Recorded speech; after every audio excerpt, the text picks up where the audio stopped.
Hi, everybody. I am just about in seventh heaven because finally I've managed to get two amazing, beautiful friends of mine together. And this is the first time I think that they know about each other, but the first time we've all actually been together. So I am very, very excited and very, very grateful to them both for being here.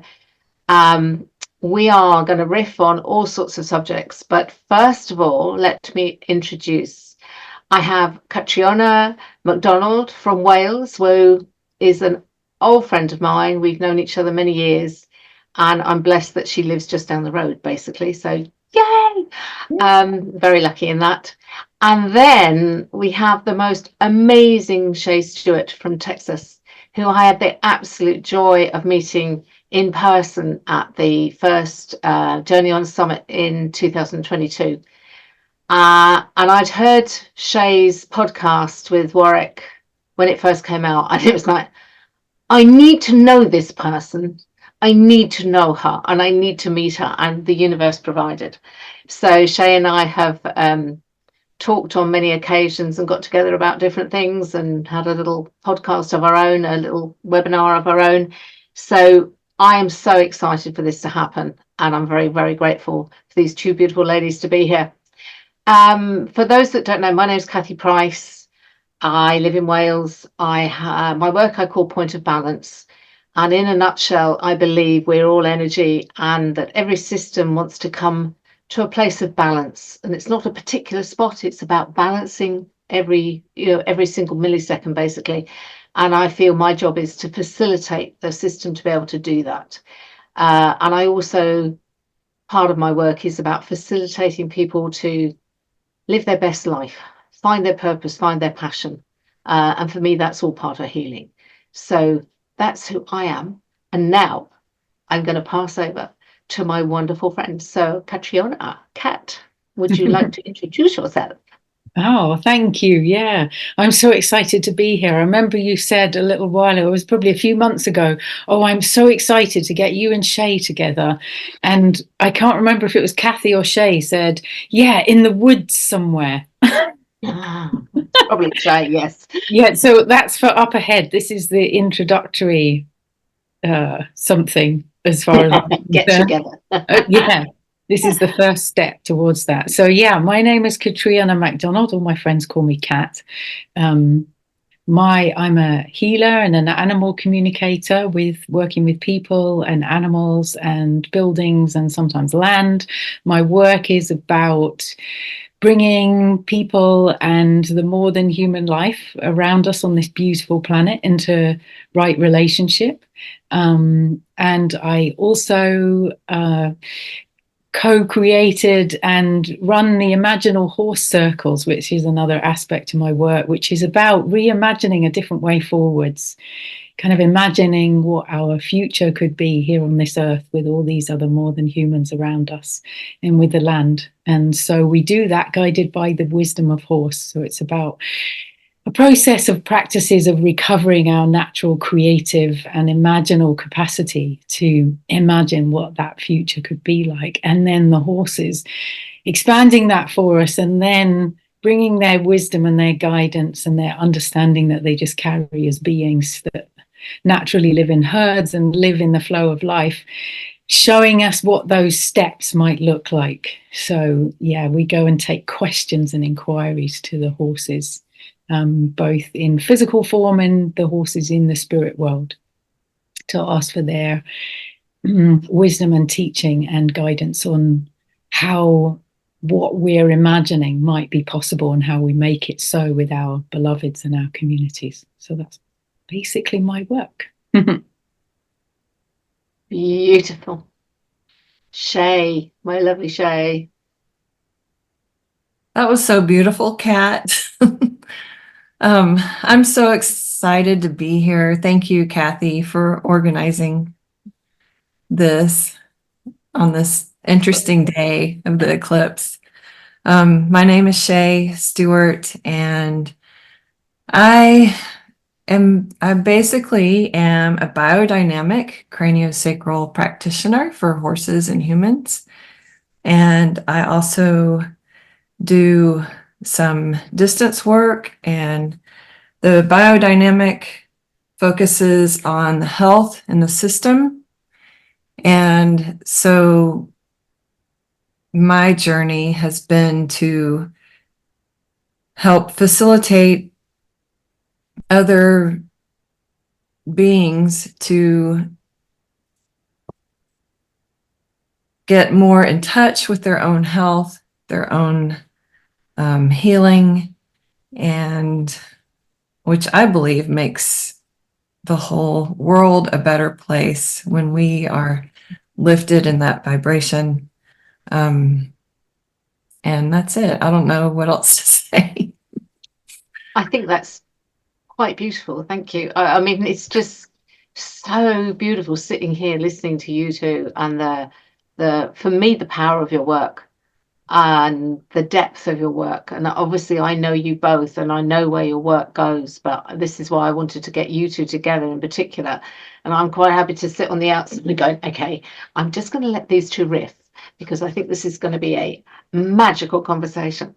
But as you mentioned, Shea, we are meeting. This is April the 8th. We're recording this, and it's about 2 hours before the actual total eclipse, which Shea will be, clouds permitting, be able to, well, you'll experience it anyway, but whether you see it. And Cat and I, we will have a smaller partial eclipse. I think it's sort of less than 25%, but the pathway does actually pass over West Wales as well. And again, looking out the window, we probably won't see much, but the experience is there.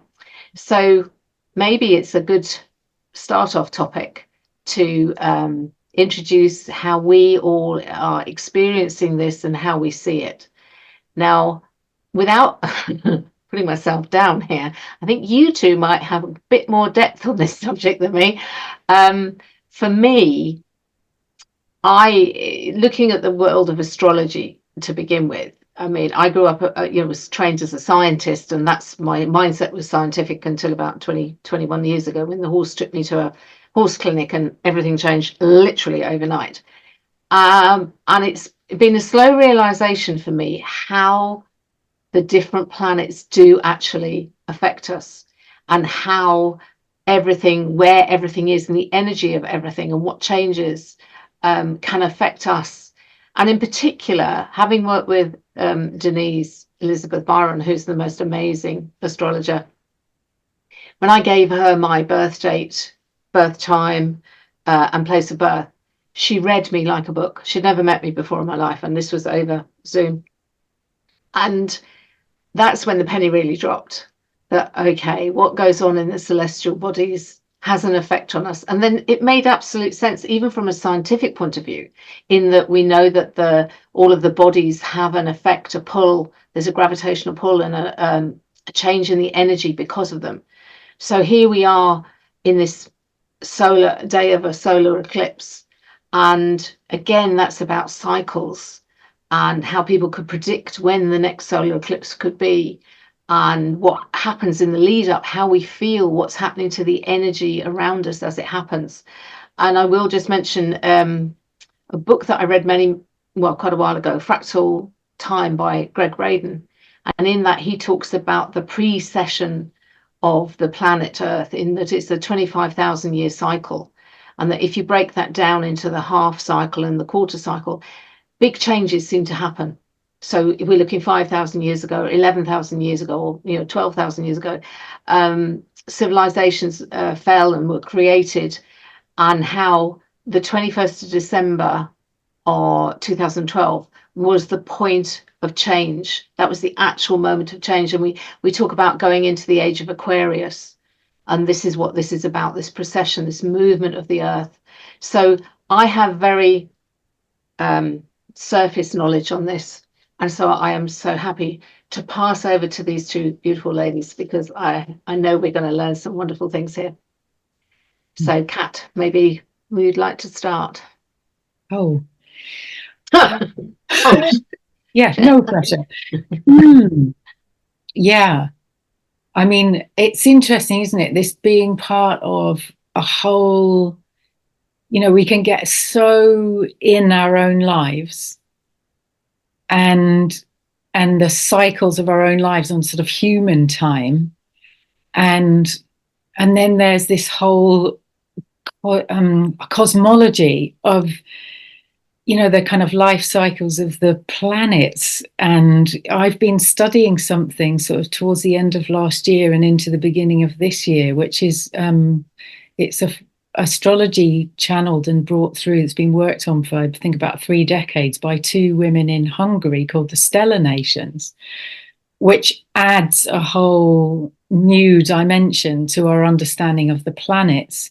And within that system, there's these 13 stellar nations, and we all as humans have aspects of those stellar nations within us as humans, and every stellar nation has their own story, their own mythology, in the way that there's mythologies within the stars that, you know, we know about. And it's been a real game changer sometimes in some of the healing sessions I've done to be able to understand that. So I was listening to a lecture video a few days ago about a couple of those nations, stellar nations, that particularly show up in my chart.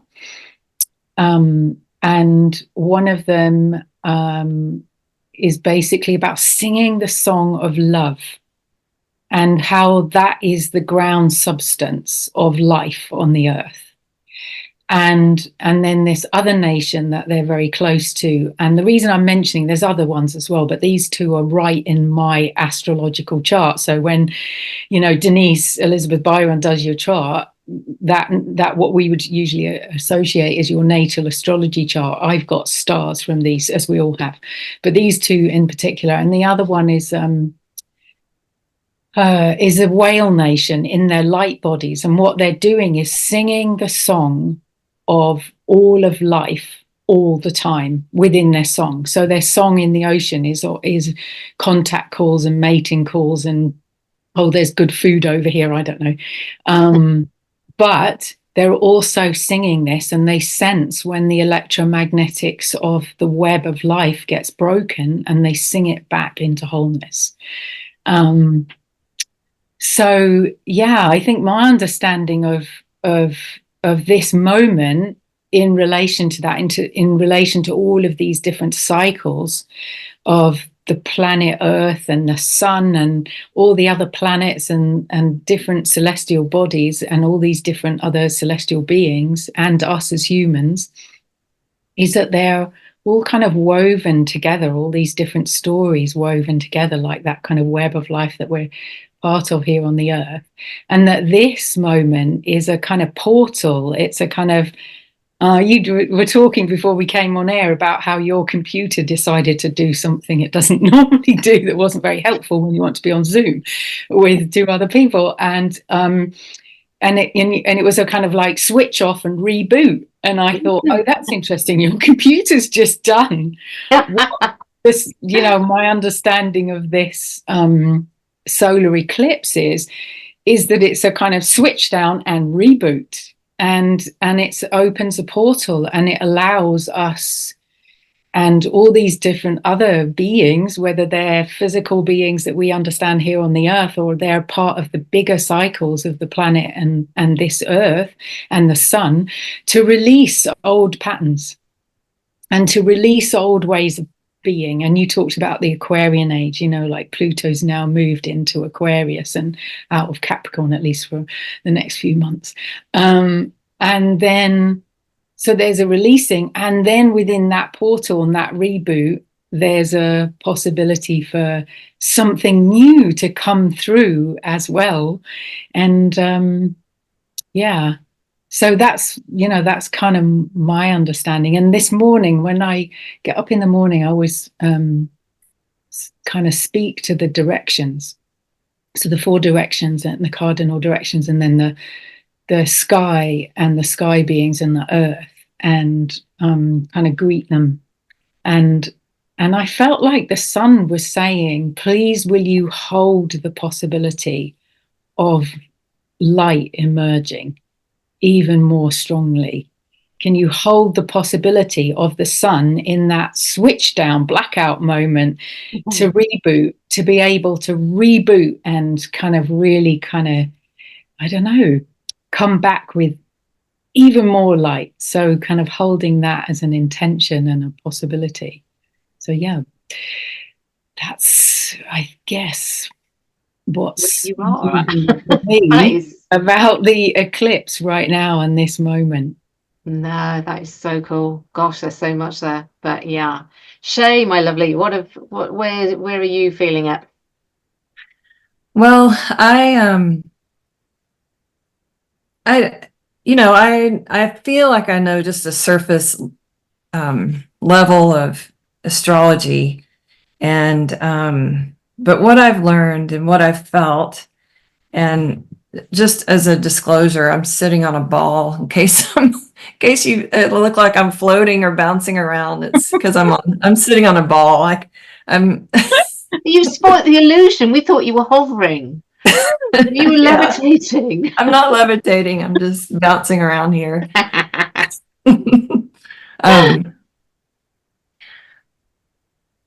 This, from my understanding, this solar eclipse is supposedly much more intense, and because of the way some planets are aligned, and it's in the new moon is in Aries, I believe. Mm-hmm. And it's a time of new beginnings, and we're supposed to be having a huge planetary shift where the power goes more to the people. And there's also things happening like the energy lines of the earth that are in a 12-hour, they have like a 12-hour rhythm, a tidal cycle. Those are expanding. And it's also, as humans are 3D, our vibration is shifting. And this is the opportunity for us to move into a higher dimension being. And so for me, what has happened is I feel when I get up in the morning, I always go outside and watch the sunrise, and feel, you can feel the energy of the sun just coming up from the sky. And I do also feel that our light is expanding as well. I have a similar experience as Cat. And as humans, we are heart-centered light beings, and we do get our healing and energy from the sun. So I believe that watching it rise every morning is important anyway, just for our own body to recharge, so to speak. But this eclipse is the energy I started feeling maybe a couple weeks ago. And I feel I've had pretty intense dreams. They don't always make sense. Yeah. And just some interesting situations, a little bit more intuitive maybe, or stronger visions. And in my work, I'll have more messages, more deeper visions of what might be happening with the horse or the human. I feel like there is a shift happening, and sometimes some of this might be weird to talk about, because You're in good company, darling. You're in good company. I know, but it's you know, we live in such a conservative world, and I've not always been vocal about things that I see or hear or experience because it's out there, you know, like people who have passed away, or animals, or, you know, visitations, that kind of thing, or messages from the tree outside, you know, stuff like that. And I feel like all of this is a little stronger right now. And I'm excited that it is sunny today, right now, so I'll be able to see the eclipse, hopefully, if it stays, the clouds stay away. But the energy is still there. What else? What else about the eclipse? I don't know. That's just kind of where I'm at with it, I guess. Can I ask a question of you both? And I think I know what the answer is going to be, but do you believe the animals are affected as well? And the reason I say I believe, because obviously they may not have the info, they don't have the information maybe we have about the, you know, all of the angles and the precession and everything that's going on. But I take it that they would be, let's talk horses, they would be affected as well by this shift in energy. I believe so. I think animals operate from a more sensory place than we do. I feel like I feel there's a more what's the word I'm looking for? Lightness, maybe, coming through them. Not light like sunlight, but just, you know, A different energy. Yeah, and it's different. I do feel that they sense. I feel like the birds are a little more intense right now with their, I mean, they are anyway because it's springtime, and, you know, they're out there singing for their mate, but there's a more intensity about it. Yeah. What do you think, Kat? Yeah, I think the same. I think that's a really good description, Shea, about that lightness. There is definitely something moving through them that I recognize as being different. I don't know about you guys in the work that you do, but, you know, you were saying, Shea, that you feel like, you know, within your work, you've had lots of experiences that are a bit more out there. And I keep catching myself saying to clients, oh, there's something new moving, you know, when I'm talking a session with them, because most of my work is remote and at a distance, and I'm talking through the session, and I'll say to them, so there was something happening. This is the nearest I have to languaging it for you. But my perception is clear that it's something new and different. It's something I've been seeing or sensing more in the last whatever period of time it is, relatively recently. But I don't fully understand it. Not that I ever kind of feel as a practitioner that I fully understand it, because I've only got my perspective and my little human view.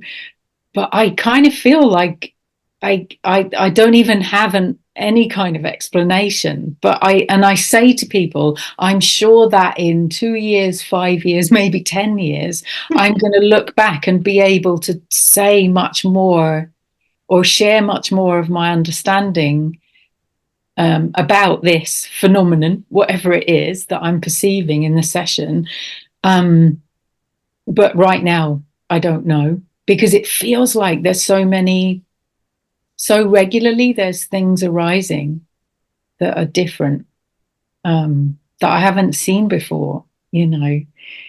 And I know that we've all been practitioners for a long time, you know. So it's just interesting to me how much newness there is and has been in the last few years. And I don't know whether you both can identify this, but I think I'm noticing that the recurrence or the occurrence of new things is, the more time goes by, the more of them there are in a particular time frame. You know, so things that were novel to me that I might see once a month, I'm now seeing several times a week, maybe, you know, for example. Yeah. No, And something I might see once every 6 months or 8 months, I'm now seeing more regularly. Yeah. every couple of weeks. Yeah, because from my perspective, it was really interesting listening to both of you speak then about the energy shift and the change and the lightness. Because what came to me is over the last couple of months, I suppose, is more clarity, and clarity in that everything is falling away. That all of the I don't know how to explain it, but it's almost like there's a clearing. So the way forward is more clear, and it's also more simple. It's as though, oh, okay, that something I might have been holding on to, don't know, I can't find the words, but I might have been thinking, oh, that's important. It's, oh no, actually that's okay. I don't need to go there. Just keep on the path, keep on the path, keep on the clear path. And that's what I'm feeling, is this sort of, oh, it's a bubbling up energy in me that is just going, just go forward, just go forward. It's all clear. It's all clear. That's the only way I can describe it. And whether that's anything to do with the eclipse or not, I don't know. But that's my state of play at the moment. The sun just came out here from between the clouds when you were saying that. Just go forward, just go forwards. The sun literally sunbeamed onto the back of my laptop. Good old sun. It's yet to reach 30 miles north of you. I'll have to blow the clouds away. There was something. Oh, hang on. Let me go back because I was making notes as you were both speaking. Yeah, when you started speaking, Cat, you were talking about the more people that hold the possibility. So for me, I've always thought that the more people that step into an energy, the more likely we are to change the world. And so basically that's what you're speaking about, is that? Yeah, I guess so. That's my understanding. I mean, I feel like Shea, you spoke to that too, you know, when you were saying that your work is about the presence of health and that possibility of health. And there's that, as people or animals come more into that expression of health, then that kind of, this wasn't the words you used exactly, but my words would be, it kind of raises the vibration for everybody.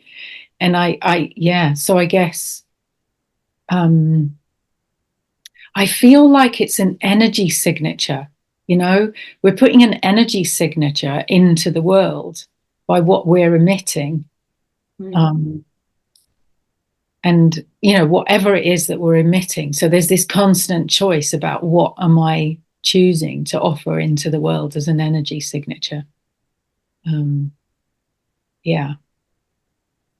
And, you know, in the horse circles, I always talk to people about that, you know, when we gather at the beginning of the day or the weekend or whatever we're doing. You know, what we're doing is offering an energy signature into the world of possibility. And there's also, I loved what you said, that we're heart-centered beings of light. Can I quote you on that? I will quote you again. Shea Stewart says. Yes. We are.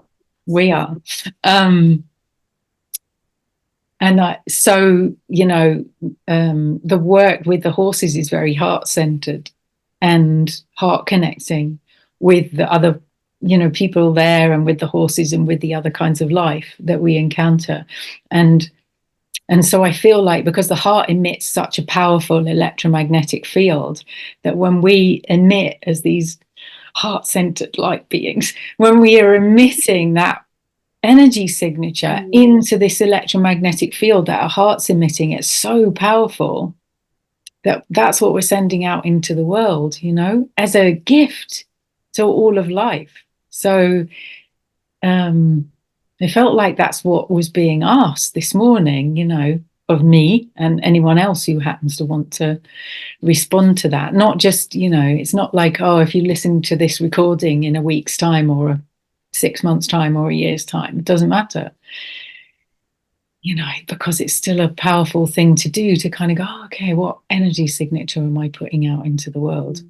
And I don't wish to suggest by saying that I go around emitting this extraordinary energy signature of course you do. love and creativity, you know. But it's a constant practice of going, oh yeah, you've gone down that little rabbit hole in your head, you know, and my monkey mind, and, you know, or whatever it is, just gone off on one of my favorite narratives about myself and the world and how it is and everything, and then just catching myself and going, okay. And I feel like that's part of what you were talking about, Kathy, about clearing the way, you know, and releasing things and things being cleared away. And there's something, I don't know whether either of you two or anybody listening can identify with this, but I've had this sense for a while now of kind of, you know, that movie Sliding Doors, where she has two very different lives because she missed the train kind of, and then didn't miss the train anyway. And but it's kind of it's not quite sliding doors, it's kind of sliding realities. And I guess it's that thing about this, there's almost like a slippage between the different possible realities. So sometimes I'll be going along going, here I am in this, and this is what's going to happen. And then suddenly it's as if the whole thing just does some, like a fun fair. Not that I've been to a fun fair for a long time, but as if you went in some spooky, weird ride where suddenly the floor would move and everything, all the scene around you would kind of change, and you're kind of going, oh, what just happened there? I didn't expect I would be here in this moment. That wasn't my expected, my trajectory. My decision wasn't to end up here. So yeah, I feel like we're in, and so what that does for me when that happens is it kind of says to me, Kat, what are you putting out there? What's your energy signature? I.e., what are you choosing? What are you choosing, not just for yourself, but for all of life? And it's almost as if in those moments I go, woo. And sometimes it feels like a really like lovely surprise. I go, oh, wow, look at this possibility. And then other times it goes, whoa, and I go, oh, or this is a bit, whoa, I've got to get my surfing lessons, you know, because things are that's together. So cool. That's so cool. Shea, how does that feel for you? Well, I love that so much, and it's subtle. It's that vibration change is subtle and can be as simple as a passing thought going through your head. And I know when horses are really great at teaching us this. They just. And when I work on them or teach people how to work on them from a biodynamic lens, we're very conscious of where our thoughts are and going through an attunement, you know, to check in with your breath, expand out, because when you expand out, that's when you become more on a quantum in a quantum state. And then just let the rhythms flow your thought process, how you naturally, when you expand out, you'll have a moment where you just naturally come back, and then you just naturally flow back out. And when, I don't know if you guys have ever played with those heart math meters, but they've done a great job at doing at explaining the science behind it. When just a negative thought or a worry or, drifts through your mind, how that changes your vibration. And it's felt with horses will feel it. And now they're doing studies where they find that trees can feel it, that their field actually changes when a stressed person approaches a tree. And it's in those moments, like Cat, when the sliding door moment, or I read a book a long time ago called Einstein's Dreams, and it's this little, it's a quick read, but it's a similar concept about a man who walks home every day after work the same path, and then one day he decides to walk down a different way, and his entire life changes because he walked down. Yeah. So it's like he had two different realities.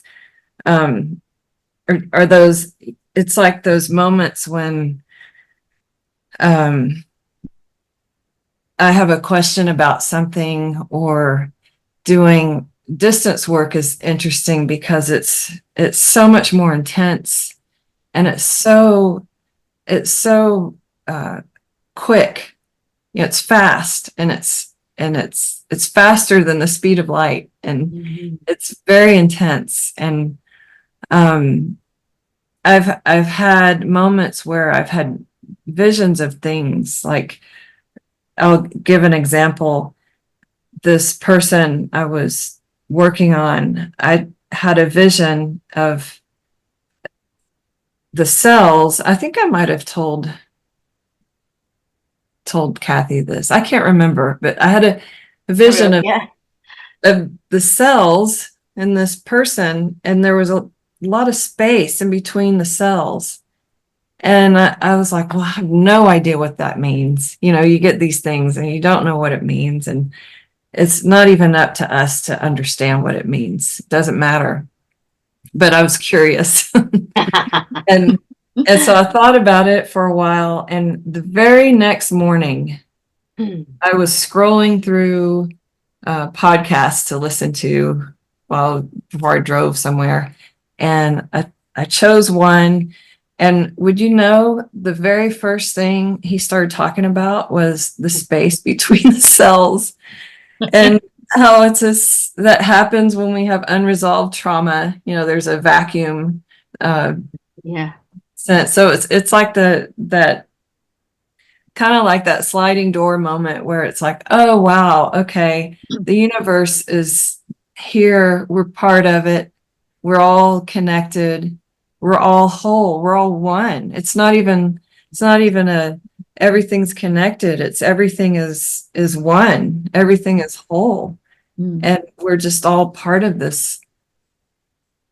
Yeah, that's so powerful. I was talking to Tanya Kindersley yesterday, actually, and I can't remember, she mentioned an insight she had as a child. And I remembered then how I couldn't have been very old. I don't know, 7 or 8. I had a basic human biology, and I know in my school they taught that quite young. In my primary school, we were taught biology. But I remember looking up at the stars and seeing the vastness of the universe. And the thought that came to me was, am I a red corpuscle in this enormous creation? And it's always stuck with me that when I look up, am I a proton in this enormous creation? Because the connection is there. And there's so many things you've spoken about to that have relevance to my work. Shea, you were talking about distance work, and I mean, Cat, you do exactly the same when you work, because you kindly work with me and the horses and everything. But it is that immediacy. There is no, because a lot of people say to me, say I'm working with a horse in Australia, and they'll say, but how don't you affect every other horse in between me and the horse, the other horse, and I totally get it, because you have this idea of this beam going out, and oh, there's a horse there, and there's another horse there, and how many horses do you hit along the way? And the fact is that when you go into the quantum state, there's no time and there's no distance. So it's as though, I say to people, it's as though you're standing right next to me. But as you said, Shay, there so beautifully, we're all part of the same thing. We're all connected. We're all part, as you said, not even connected. We are one. And that again cycles round to where you've both spoken about the idea going out and how we can change the energy. And I've always sort of thought about that when enough people, and I mean, HeartMath have shown this, that when there's massive emotion within the human community, it can change the random number generators from just doing 1 noughts to becoming more ordered. So the emotion of the human can change the electromagnetic field of the earth. And I always think that if we could get enough people on a vibration of love, and through that heart-centered brightness, that love coming out, we'd change the world. All of it would change everything, because it would just alter the energy. And it's sort of a sad reflection at the moment that for the majority of the countries, it's all bad news. I always question, why do they only put bad news on the news? And yeah, that's a whole nother conversation. But the fact is that it just lowers the vibration of everybody. And that when that vibration can be raised, that's when we can make change. And I know that the connection between everything, Rupert Sheldrake talks about morphic resonance and morphic fields, and talks of how if you create, the scientists or the engineer laboratories create a new crystal or a new solution and they want it to crystallize, it can take ages to get it. It can be very difficult. But once one lab gets it to crystallize, poof, all around the world. And it's the same principle, that if you can get that energy right, poof, there you go. It's out around the world faster than the speed of light. And that's healing on every level again. Yeah, that's, how many hours have we got to talk? Yeah, so I'm always fascinated because both of you have cranial experience and you both talk of rhythms. Now, I don't know if you want to go there. This is totally your call, but this is complete self-interest here, because I love the talk of rhythms. I mean, we've talked of macro, universal rhythms, and now, whether we can bring the discussion back down to individual rhythms and maybe their pertinence and how they're affected. Far away. I'm going to sit back and enjoy myself. Shay, maybe you'd like to start. Okay.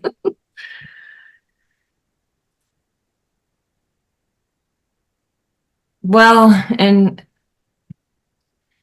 in the craniosacral world, there's a few different concepts of craniosacral, and I've studied a few of them, and the one that I resonated with the most was the biodynamic concept, because of the orientation to what we call primary respiration, which is a rhythm. It's a field that moves nature, and we're part of nature. And it's healing, it's intelligent, and it's referenced in indigenous healing. It's referenced in science, and the biodynamic osteopaths have been talking about it since the early 1900s. They actually were the ones who started documenting what has been around since the ancients. And it's a deep, slow, stabilizing rhythm. And the way I look at it is, if you look at us as being primarily water, and we are surrounded by a the space around us is not empty, but it's full of this almost like an ocean tide-like movement. And I know we're talking about rhythms, but what keeps coming to my mind is water. And if you think about the work that like Vita Austin is doing, finding that water is not only has its own consciousness, but it also holds memory, ancient memory. And to me, this is what connects us all. And it's through this rhythm of primary respiration where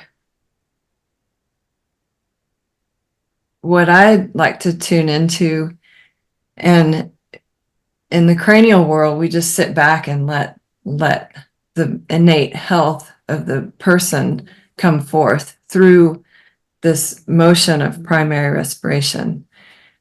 Within each human body, or all mammals, we're like we have our own internal ocean, and there's different tides moving through us. There's a surface, faster rhythm, and then a deeper, more stabilizing rhythm, and then an even deeper rhythm. And some of the cranial world focuses on the faster rhythm. In the biodynamic world, they don't even recognize that as a therapeutic tide. They look at the deeper, more stabilizing tide within us as being therapeutic. And when we have a trauma from, emotional, physical, spiritual, ancestral, it can kind of knock that rhythm out of sync and hold that part of us in time of when that happened.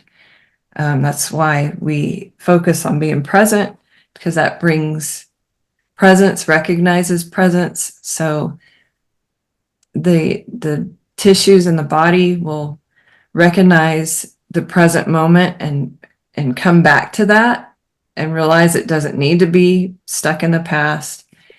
And that's all done through tuning into primary respiration. And it's a rhythm that connects us all. And when it's felt in a deeper, like a quiet state, a meditative state, or our bodies kind of naturally sink in with it. When you have those moments where you kind of zone out for a minute and just pause and you're not thinking of anything, it's your body connecting to that deep source to rejuvenate for that moment. I don't know. I feel like I'm kind of rambling on. Not at all. Not at all. Can I ask a question there? Because I found it, when you said you remind the person or the system you're working with, the trauma can knock their rhythm out. And so when you're working as a practitioner, you're reminding them. Are you putting intention of reminding, in the sense that, well, when I put intention, it's to say, my intention is, just for the sake of it, for you to find the rhythm, or are you showing them the rhythm? I think of it as the quality of my attention more than what my intention is. Mm-hmm. So being present, because it's not up to me to know what the body needs. Mm. The body knows that. Mm-hmm. It's up to me to give it a safe place by being present. Yeah, no, I understand. There's so many subtleties in it. And the way you can look at it, that's really clear how you said that. And that's primarily how I work, because I know nothing. When I'm working with somebody in person, I never ask any questions. And just to what you say, it's about reminding, being a facilitator for the system to be reminded of where balance is or where health is. But I don't know what they need. So I'm not going, okay, you need to do this or that needs to change, because I know nothing. Absolutely sod all. But the system knows everything. And it's just, as you said, being knocked out of balance or knocked out of rhythm through trauma or illness or whatever it is. So I feel a lovely crossover there. I really understand what you're saying. Thank you. Yeah, that's really cool. And it's wonderful how, and I'm sure Kat will say much the same, on her work as well, how there's such a commonality between methodology, if the way it works, in the fact that we are actually stepping back out of it and not asking anything to happen. We are just reminding the system of where it should be, well, not should be, but where balance, health, rhythm is. So I love that. Thank you. So Kat, my darling. Gosh, that was such a beautiful and clear description. You weren't waffling at all, honey. Yeah, it's such beautiful work. So just for people listening, because they'll be a bit confused, because I said I was a healer and a animal communicator. So my work started out, I started out as an osteopath, and we weren't taught cranial work as undergrads, because it was a very kind of what we would call structural in osteopathic profession. And I was taught, so where this goes is I was taught what we would call in osteopathy, I don't know if you guys call it this in craniosacral work, lesion hunting, which is you look for the bits that are in trouble. Like you go around somebody's body looking for the bits that are in trouble, and then you do something quite clever, because you learn quite a lot of clever stuff to do with your hands, and you do something quite clever to kind of realign that and adjust that and bring that back into movement and function. And I got curious about cranial work because as a student, I was being treated quite structurally, and I used to swim loads. And whenever I swam, I used to do a lot of lane swimming. And whenever I swam, I used to have to underuse my right arm, because otherwise I would swim into one of the lane markers. Because the other arm, my left one, had a shoulder injury from very early on. And I had various people work with it over college, because sometimes it hurt. But anyway, this one day I had a cranial treatment, and I was like, what's this? The guy's not really doing anything. It's very, very gentle. But I was curious. I wasn't dissing it. I was just curious, how does this work? This is fascinating. Like, how does it work? And the next day, my shoulder ached, like intensely. And I thought, well, that must have done something. And then a couple of days later, it stopped aching, and I went swimming, because I used to swim on the way to college.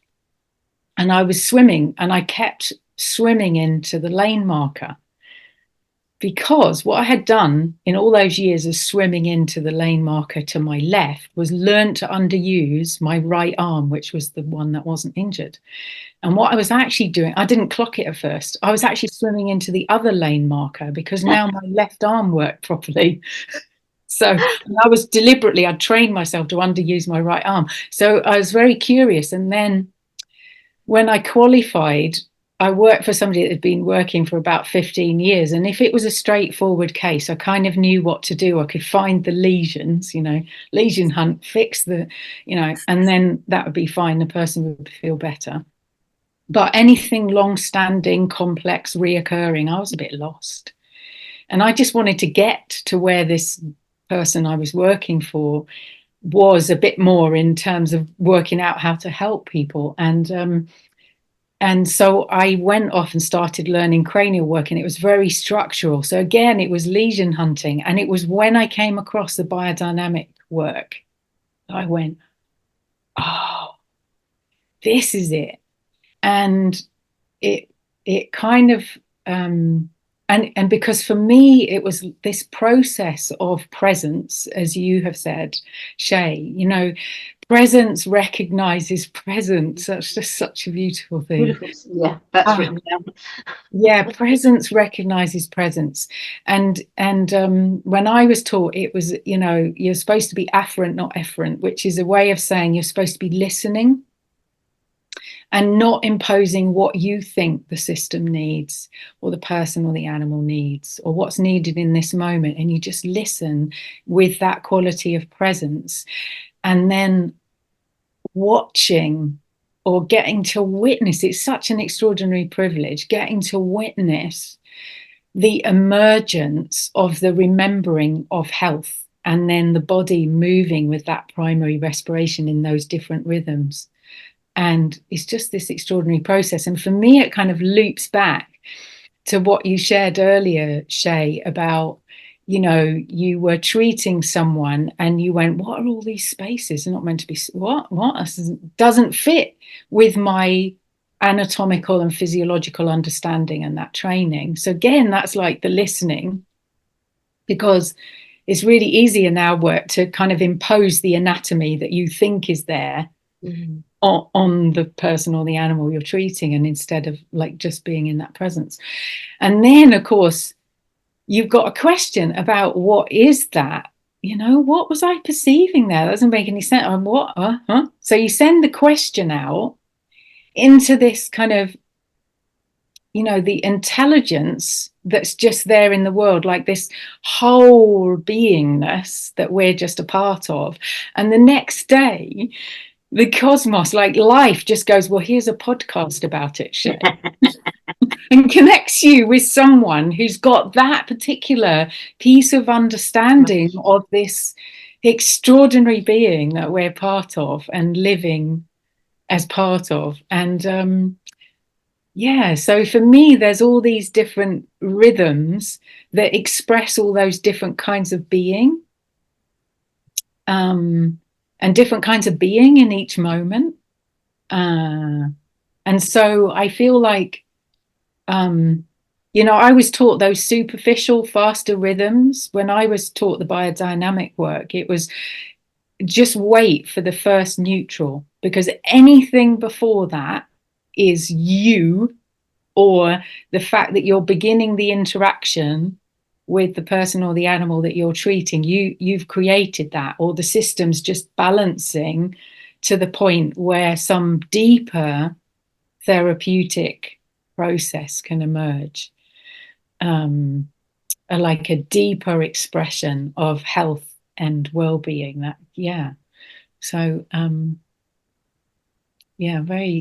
I just love the way that you express that we're just part of all of this beingness, and those rhythms are that, and the water is it, and there's just so many different expressions of all of that within all of the life that we're surrounded with, and we can just send an inquiry out and kind of get a response.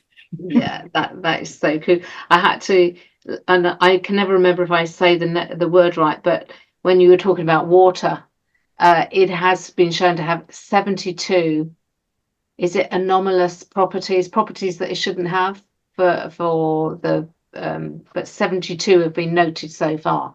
Things like it's densest at 4 degrees centigrade, which obviously means that life in the rivers and streams and everything can survive, because the unfrozen water is the warmer water is more dense and things like that. That was so, just hit me as well. And then, the intelligence.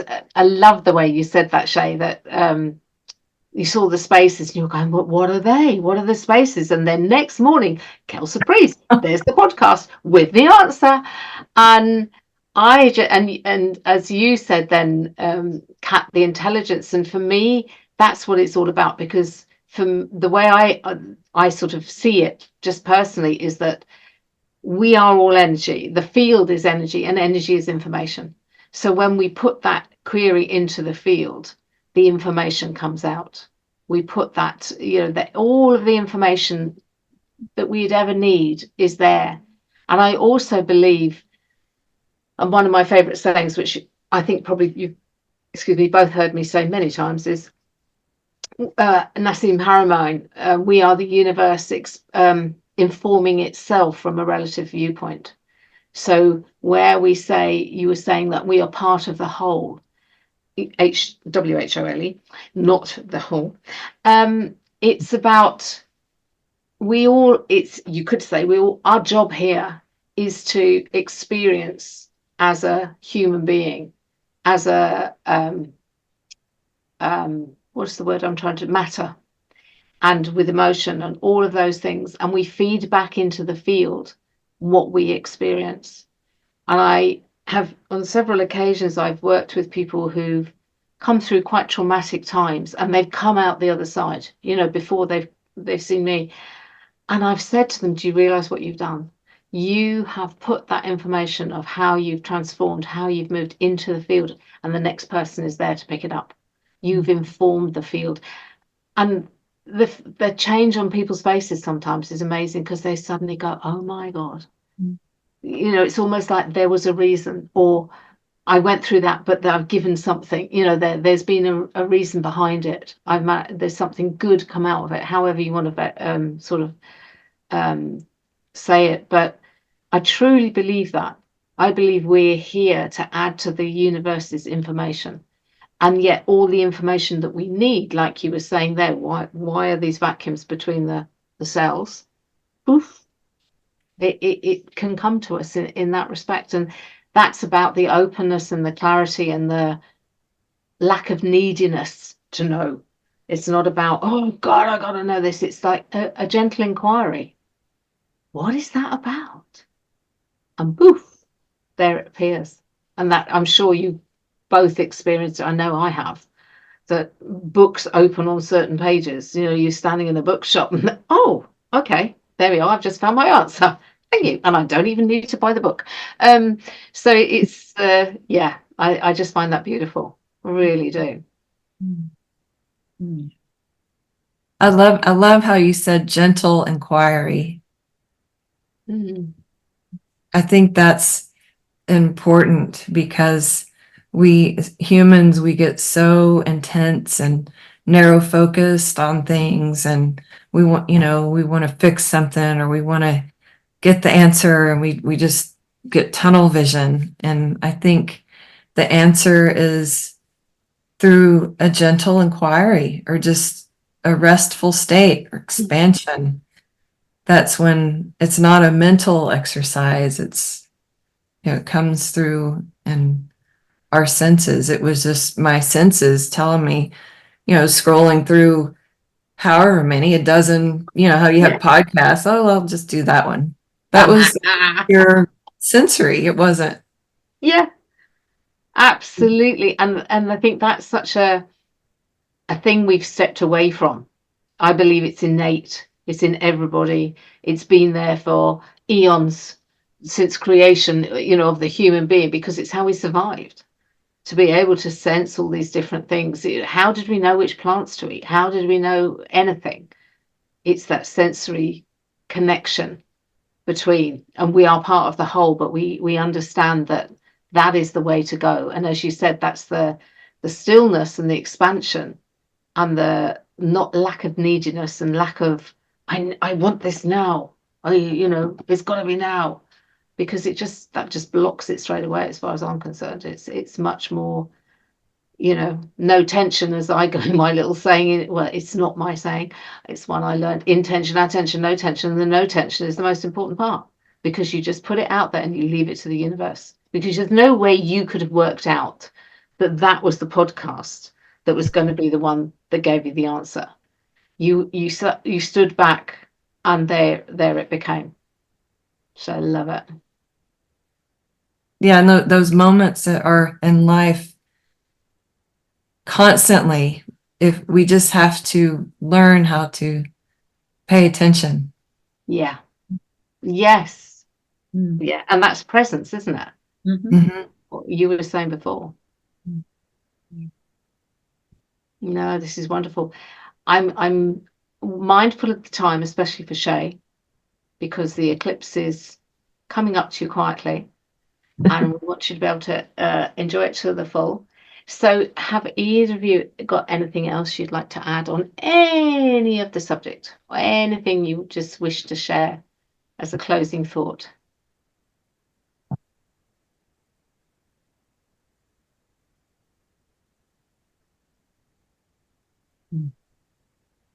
Pearls of wisdom. I know the one thing I'm going to share is that we are going to do this again, because we have not scratched the surface here, girls. And I'm sure we can find many subjects to share if you both are up for it, of course. But I've just been so grateful that you've spent the time here, and I finally got you together. It's like, because I have these conversations. I have one with Shay and then one with Cat, and I'm going, oh my God, they're saying the same thing, slightly different words, but the same thing. They have to meet. They have to meet. It's just my life's journey to get you two to meet. So I'm very grateful that you both could be here today. Thank you ever so much. Thank you, Kathy. And I loved those moments where we,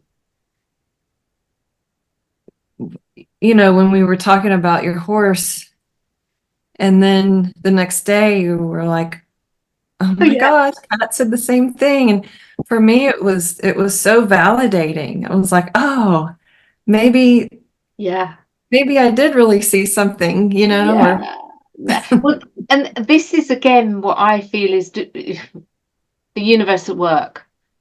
So just for clarity for anyone listening, both and one of the reasons I asked about the eclipse and the animals is that both my horses at the moment have gone, okay, we're going to exhibit everything we can that's not quite right about us. We're going to cough, we're going to be lame, the body's going to go, ooh, and Cat, bless her, has been working.